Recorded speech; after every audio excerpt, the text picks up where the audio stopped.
नमस्कार दोस्तों, SR news में आप सभी का स्वागत है। मैं रिंकू यादव। कुंडा का गुंडा कौन, ये सवाल आते ही आपके जेहन में सबसे पहले किसका नाम आ रहा है? राजा भैया, रघुराज प्रताप सिंह उर्फ राजा भैया? तो आप गलत हैं, क्योंकि प्रतापगढ़ के शासन और प्रशासन के द्वारा जिसको कुंडा का सबसे बड़ा गुंडा घोषित किया गया है उसका नाम गुलशन यादव है। अब गुलशन यादव का नाम सुन के आप लोगों के जेहन में एक बात और आई होगी कि गुलशन यादव 2022 के विधानसभा चुनाव में कुंडा से समाजवादी पार्टी का प्रत्याशी थे और रघुराज प्रताप सिंह उर्फ राजा भैया को अब तक की उनके राजनीतिक जीवन की सबसे बड़ी टक्कर कुंडा में दी थी। और अखिलेश यादव ने कुंडा में एक रैली को संबोधित करते हुए गुलशन यादव के हाथों को उठा करके ये ऐलान किया था कि इस बार कुंडा में कुंडी गुलशन यादव लगा देंगे।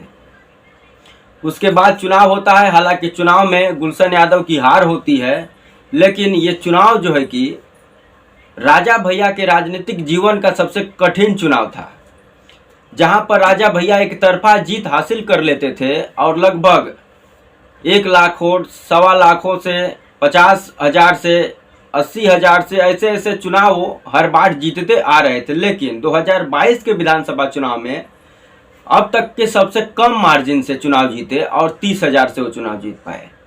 उसके बाद से राजा भैया को कहीं ना कहीं अंदर अंदर ये डर सताने लगा कि गुलशन यादव जिस प्रकार से कुंडा में सक्रिय है और अखिलेश यादव उसका साथ दे रहे हैं और लोगों में जो लोकप्रियता है गुलशन यादव की वो बढ़ रही है, इसको देखते हुए कहीं न कहीं राजा भैया के अंदर ये डर समा गया कि आगामी 2027 के विधानसभा चुनाव में अगर ऐसे ही गुलशन यादव का रुतबा बढ़ता रहा, लोगों में उसको लेकर के जो विश्वसनीयता है वो बढ़ती रही और अखिलेश यादव का साथ ऐसे ही उसको मिलता रहा, तो 27 का विधानसभा चुनाव में इसकी हार जो है कि तय नजर आ रही थी राजा भैया को।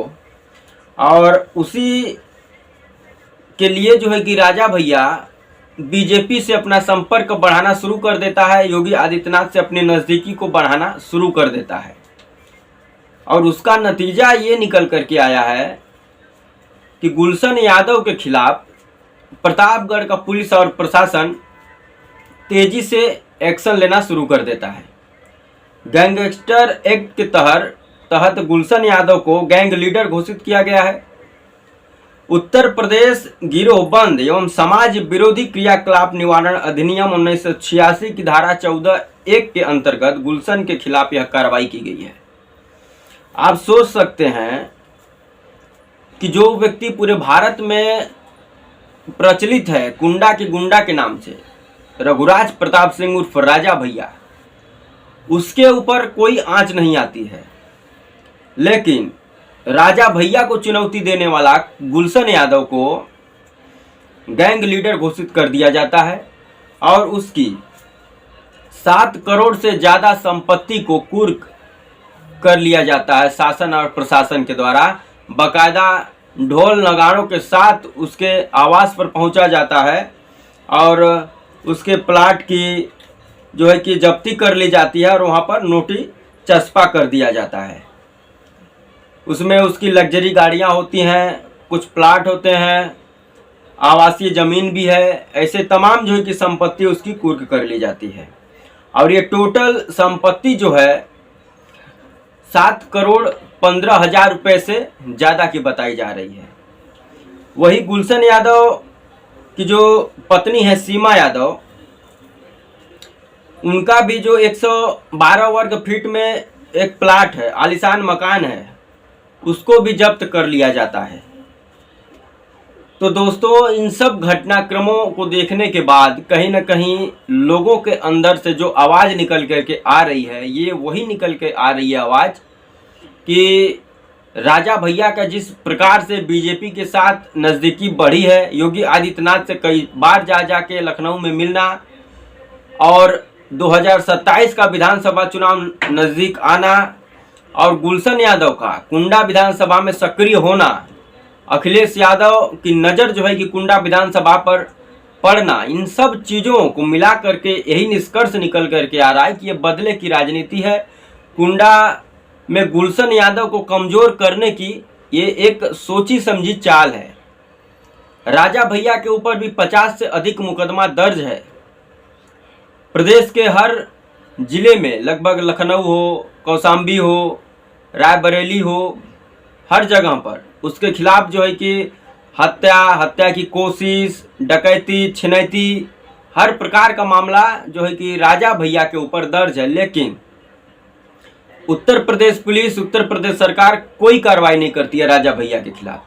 लेकिन वही कुंडा में राजा भैया को चुनौती देने वाला गुलशन यादव को जो है कि पुलिस प्रशासन गैंग लीडर घोषित कर देती है, उसके तमाम संपत्तियों को जब्त कर लेती है। तो ये कहीं न कहीं ये दर्शाता है कि ये राजा भैया को अपनी हार जो समझ में आ रही थी 2027 में, उसका ये बदला है।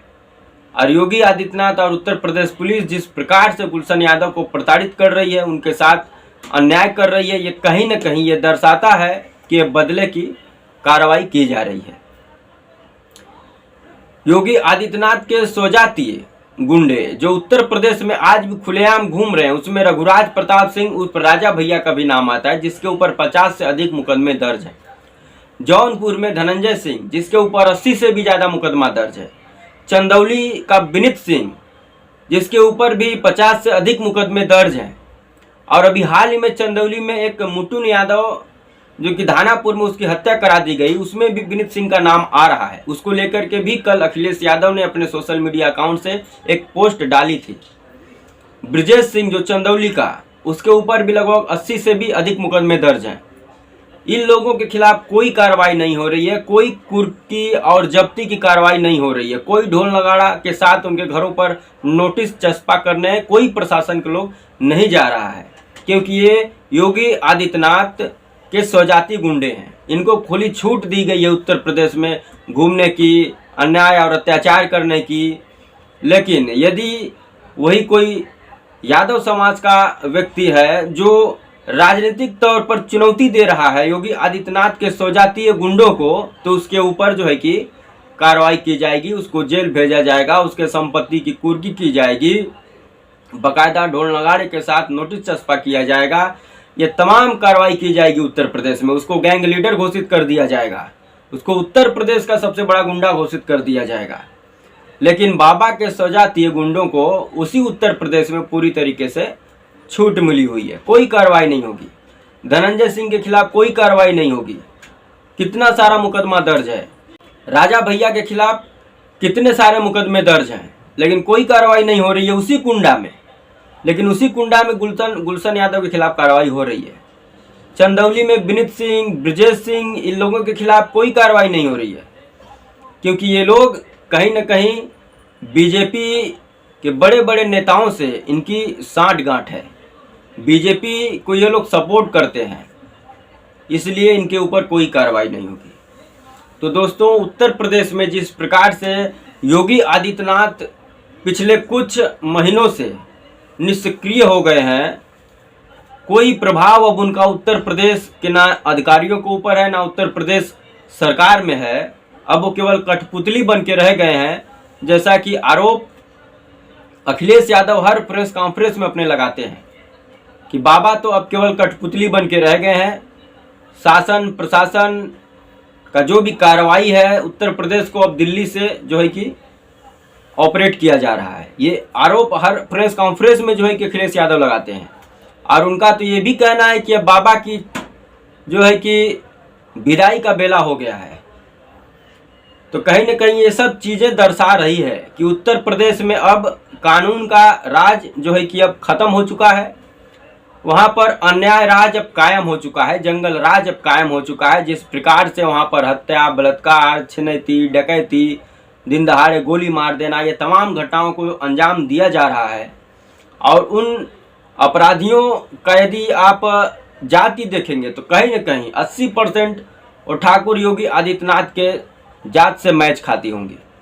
और शासन और प्रशासन के लोग उनको गिरफ्तार करने में भी 10 बार सोचते हैं कि गिरफ्तार करेंगे तो हो सकता है लखनऊ से फ़ोन आ जाए, उनको फिर अरेस्ट करना पड़ेगा, छोड़ना पड़ेगा, इसलिए उनकी गिरफ्तारी भी नहीं होगी। धानापुर में जिस मुट्टू यादव की दिन दहाड़े गोली मारकर हत्या कर दी गई, उसके जो बड़े भाई हैं उनका सीधा सीधा आरोप है कि जिन लोगों द्वारा हमको धमकी दी जा रही थी जान से मारने की, हमारे भाई की जान से मारने की, वो व्यक्ति विनीत सिंह के आवास पर खुला घूमता हुआ हमको नजर आया था। और इस बात की जानकारी मैंने धानापुर थाना जो कि अध्यक्ष को दी थी और उनकी विवशता नजर आई थी जब वो बोल रहे थे कि मैं उसको वहां से जाकर गिरफ्तार नहीं कर सकता। इसी से आप अंदाजा लगा सकते हैं कि पुलिस प्रशासन के ऊपर भी कितना दबाव है उत्तर प्रदेश सरकार का। तो इसलिए अभी तक अपराधी भी गिरफ्तार नहीं हुए हैं। लखनऊ से उनके ऊपर दबाव होगा।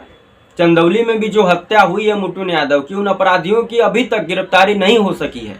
और इसको लेकर के कल अखिलेश यादव ने सोशल मीडिया पर एक पोस्ट भी किया था। आप सोच सकते हैं कि विपक्ष के सबसे बड़े नेता को इन घटनाओं को लेकर के पोस्ट करना पड़ रहा है कि उत्तर प्रदेश में ये चीज़ें हो रही हैं। उसके बावजूद भी योगी आदित्यनाथ जो है कि आंख और कान बंद करके बैठे हुए हैं केवल अपने कुर्सी बचाने के चक्कर में। तो दोस्तों, आप सबको क्या नज़र आ रहा है? गुलशन यादव के खिलाफ जो कार्रवाई हो रही है कुंडा में, वो क्या बदले की राजनीति है? क्या राजा भैया को अपनी हार नज़र आ रही है गुलशन यादव के हाथों, इसलिए सरकार के साथ मिल करके उनके ऊपर कार्रवाई करवाई जा रही है ताकि गुलशन यादव को पूरी तरीके से कमज़ोर कर दिया जाए? जब वो कमज़ोर हो जाएगा तो उसको चुनौती देने वाला कुंडा में राजा भैया को कोई आसपास नज़र नहीं आएगा। इन सब चीज़ों को लेकर के आपकी क्या राय है, कमेंट कर ज़रूर बताएं। ऐसे ही और तमाम घटनाओं के लिए, तमाम न्यूज़ के लिए हमारे चैनल को सब्सक्राइब कर दें।